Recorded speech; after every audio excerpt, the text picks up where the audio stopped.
My name is Janice Nibs Blyden, and I am the author of a book called I Want to Be a Thatcher Man. It's the first in the series of books that I have written for young people to introduce them to careers in the Virgin Islands in the early 1900s. The second book coming out will be I Want to Be a Baker. Today I am going to introduce you to the process that was used to thatch the house. To accomplish the thatching process, the man on the inside grabbed as much grass as he could hold between his thumb and forefinger and packed this between two cross posts. Using a long wooden needle they had made from birch wood, he then made a loop using a piece of whisk around the grass.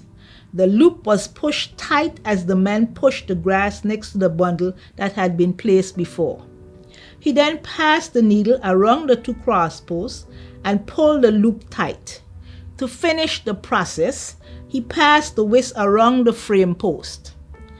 Then he passed the needle between the two bundles to the man on the inside of the house. It was then that the man on the outside shouted, "Coming into you!" As he watched the needle disappear, he shouted, "Take slack, take slack." Grabbing the needle, the man on the inside repeated the process. He sewed his bundle of grass to the cross post and the frame post. Making sure that they were secure with the outside, he immediately passed the needle back to the man on the outside as he shouted, "Coming out to you! Take slack, take slack."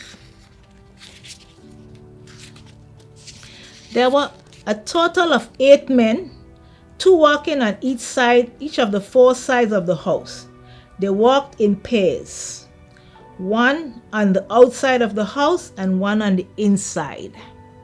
Each pair of men started their work at the bottom or the foundation of the house. After observing the process for a while, Dennis was sure he could accomplish the task, however complex it seemed. He watched closely as his uncle Ben, walking on the walls from inside the house, scrambled to take hold of the needle and carefully attach his bundle of grass.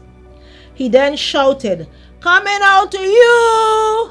Take slack, take slack," as he sent the needle back to his partner on the outside. Sometimes he would let Dennis pull the needle as it was pushed inside.